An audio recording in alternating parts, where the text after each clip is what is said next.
अगर मैं आपसे कहूँ कि एक ऐसा घर है जो सिर्फ लोगों को मारता ही नहीं बल्कि उन्हें गायब कर देता है, न लाश न खून, बस गुमशुदगी, और वो घर आज भी खड़ा है। उस घर का नाम है काली हवेली। वहाँ जो एक बार गया वो कभी लौटकर नहीं आया। मेरा नाम अर्जुन है और ये है मेरी कहानी, एक ऐसी कहानी जिसने मेरी जिंदगी को हमेशा के लिए बदल दिया। नमस्कार दोस्तों, मेरा नाम है लबीस और आप सभी देख रहे हो शैडो वॉइस। आज मैं आपको सुनाने जा रहा हूँ आर्यन की दास्तान, एक ऐसी डरावनी आप बीती जो आपके रोंगटे खड़े कर देगी। तो चलिए इसे शुरू करते हैं। मैं आर्यन हूँ, उम्र 27 साल, मुंबई में रहता हूँ और यूट्यूब पर हॉरर कंटेंट बनाता हूँ। मेरे चैनल के 3 लाख सब्सक्राइबर्स हैं और मैं हमेशा असली लोकेशन पर शूट करता हूँ। इसी चक्कर में मुझे काली हवेली के बारे में पता चला। राजस्थान के एक छोटे से गांव में ये हवेली है। वहाँ पिछले 50 सालों से कोई नहीं रहता। गांव वाले कहते हैं वहाँ जाने वाला कभी वापस नहीं आता। मेरे अंदर का क्रिएटर जाग गया। मैंने सोचा अगर मैं वहाँ का एक्सप्लोरेशन करूँ तो चैनल बूम कर जाएगा। मैंने अपने 2 दोस्तों सिद्धांत और करण को साथ चलने को कहा। दोनों डर गए लेकिन मैंने मना कर दिया, नहीं, तुम्हें मेरे साथ चलना पड़ेगा। ये एक कहानी मेरे चैनल को बहुत ज्यादा ऊंचाइयों पर ले जा सकती है। फिर वो राजी हो गए। हमने प्लान बनाया कि रात के 11 बजे हवेली में घुसेंगे और पूरी नाइट वहाँ रहेंगे। कैमरे, बैकअप लाइट और एक ड्रोन लेकर हम निकल पड़े। मुझे पता नहीं था कि ये मेरी जिंदगी की सबसे बड़ी गलती होगी। हम रात के लगभग 11:15 पर हवेली के गेट पर पहुंचे। सामने एक विशाल काला ढांचा, टूटी फूटी दीवारें और खिड़कियों में पसरा अंधेरा था। चांदनी में वो हवेली किसी राक्षस की तरह लग रही थी। चारों तरफ सन्नाटा, हवा में एक अजीब सी बदबू थी जैसे कुछ सड़ रहा हो। गांव से लेकर यहाँ तक एक भी कुत्ता भौंकता हुआ नहीं मिला, जबकि मैं कई हंटेड जगह पे गया हूँ। ज्यादातर जगहों पर मैंने नोटिस किया है कि कुत्ते भौंकते हुए जरूर मिलते हैं, लेकिन यहाँ ऐसा नहीं था। मैंने कैमरा ऑन किया और इंट्रो रिकॉर्ड किया। दोस्तों, हम आ चुके हैं इंडिया की सबसे भूतिया जगह पर, काली हवेली में। कहते हैं यहाँ आज भी वो चीखें गूंजती है जिसकी गूंज मौत तक ले जाती है। इतना बोलते ही हवेली के अंदर से एक आवाज आई, टक टक टक, जैसे कोई पुराना दरवाजा हिल रहा हो। हमने एक दूसरे को देखा और हिम्मत करके गेट खोल ही दिया। गेट के किवाड़ ऐसे चरमरा रहे थे जैसे किसी ने सालों से इन्हें छुआ भी ना हो। हवेली के अंदर का अंधेरा हमारी टॉर्च भी निगल रहा था। तभी करण ने कहा, भाई ये बदबू कहाँ से आ रही है? मैंने कहा, शायद अंदर कोई जानवर या कोई पक्षी सड़ रहा होगा, चेक करते हैं। हम धीरे धीरे हवेली में दाखिल हुए। अंदर का नजारा डरावना था। छत से लटके पुराने झूमर जिसमें अब सिर्फ मकड़ी जाल लगा था। दीवारों पर अजीब सी काली लकीरें जैसे किसी ने नाखून से खुरच खुरच से कर बनाया हो। फर्श पर टूटी फूटी मूर्तियां, बिखरे बर्तन और कोनों में जंग लगे लोहे के औजार पड़े थे। हमारी लाइट की रेंज बस 10 फीट तक थी।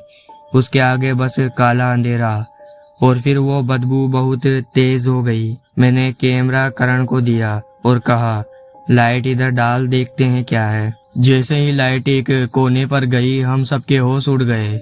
वहाँ एक पुरानी लकड़ी की कुर्सी थी और उस पर सूखी खून की लकीरें, फर्श पर लाल रंग के दाग और उनके पास कुछ बाल। सिद्धांत बोला, भाई ये क्या है? मैंने कैमरे के सामने कहा, दोस्तों लगता है यहाँ कुछ बहुत बुरा हुआ है। तभी पीछे से आवाज आई, खट खट खट। हम पलटे और जो देखा उसकी उम्मीद किसी ने नहीं की थी। सीढ़ियों पर एक औरत खड़ी थी, सफेद साड़ी में लिपटी लेकिन फटी पुरानी। उसका चेहरा अंधेरे में था, बस लाल आंखें चमक रही थी और उसके हाथ में एक पुराना लैंप। वो हमें देख रही थी बिना पलक झपकाए। सिद्धांत ने धीरे से कहा, भाई ये मजाक है क्या? मैंने फुसफुसाकर कहा, ड्रोन चालू कर, कैमरा बंद मत करना। लेकिन तभी औरत सीढ़ियों से उतरने लगी। उसकी चाल इंसानी नहीं थी, जैसे पैर जमीन को छू ही नहीं रहे हो। उसके लैंप की लो कांप रही थी, लेकिन हवेली में हवा का एक झोंका भी नहीं था। हमारे गले सूख गए। मैंने कहा, भागो। हम भागे, लेकिन दरवाजा बंद हो चुका था। हमने पूरी ताकत लगाई, लेकिन दरवाजा नहीं खुला। तभी पीछे से एक आवाज आई, कहाँ जा रहे हो? हमने पलटकर देखा। वो औरत अब हमारे बिल्कुल पास खड़ी थी। हम उसकी सांसों की आवाज भी सुन सकते थे। और फिर सब कुछ अंधेरा हो गया। जब होश आया, मैं हवेली के कमरे में था और कमरा पूरा अंधेरे से भरा था। सिर्फ कैमरे की लाल रिकॉर्डिंग लाइट जल रही थी। मैंने चारों तरफ देखा, लेकिन सिद्धांत और करण कहीं नहीं थे। सिर्फ दीवारों पर अजीब सी लिखावट, खून से। उस पर लिखा था, 1 गया, 2 बचे। मेरी रीढ़ में सिरन दौड़ गई। मैंने कैमरा उठाया और बाहर निकला। कॉरिडोर अनंत लग रहा था। दरवाजे जिनमें से फुसफुसाहटें आ रही थी। किसी कमरे से हंसी की आवाज, किसी से रोने की। मैंने एक दरवाजा खोला और भीतर जो देखा, मेरी जान निकल गई। वहां करण था, लेकिन उसका चेहरा नोचकर उखाड़ दिया गया था और उसके हाथ में कैमरा। स्क्रीन पर एक लाइन लिखी थी, अगला नंबर किसका? तभी पीछे से आवाज आई, तुम्हारा। मैंने पलटा और देखा, सिद्धांत लटका हुआ था। उसकी गर्दन टूटी हुई और उसके पीछे वो औरत। उसका चेहरा अब दिख रहा था, काला, बिना होठों का, और आंखें पूरी तरह सफेद। मैं भागा, लेकिन जहां भी जाता वहीं कमरा, जैसे हवेली ने मुझे अपने अंदर खींच लिया हो। मैं चिल्लाया, तुम क्या चाहते हो? वो औरत मुस्कुराई और बोली, मैं तो हवेली हूँ और तू अब मेरा हिस्सा बनेगा। इतना सुनते ही उसकी शक्ल बदलने लगी। उसका शरीर दीवार में समा गया और फिर दीवार पर खून से एक नया नाम लिखा गया, आर्यन। मैंने दौड़ने की कोशिश की, लेकिन फर्श ने मेरे पैरों को पकड़ लिया था, जैसे हवेली जिंदा हो गई हो। और फिर सब अंधेरा। 3 महीने बाद गांव वालों ने हमारे कैमरे जंगल में पाए। वीडियो में आखिरी फ्रेम यही था। दीवार पर लिखा था, 3 गए, अब कौन? कहते हैं काली हवेली आज भी वही है। जो भी रोमांच के चक्कर में वहां जाता है, लौट कर नहीं आता। और अगर कभी आपके सामने कोई टूटी हवेली दिखे तो अंदर मत जाना, क्योंकि हर मकान सिर्फ रहने के लिए नहीं होता, कुछ निगलने के लिए भी होता है। तो दोस्तों, ये थी आर्यन की काली हवेली की कहानी।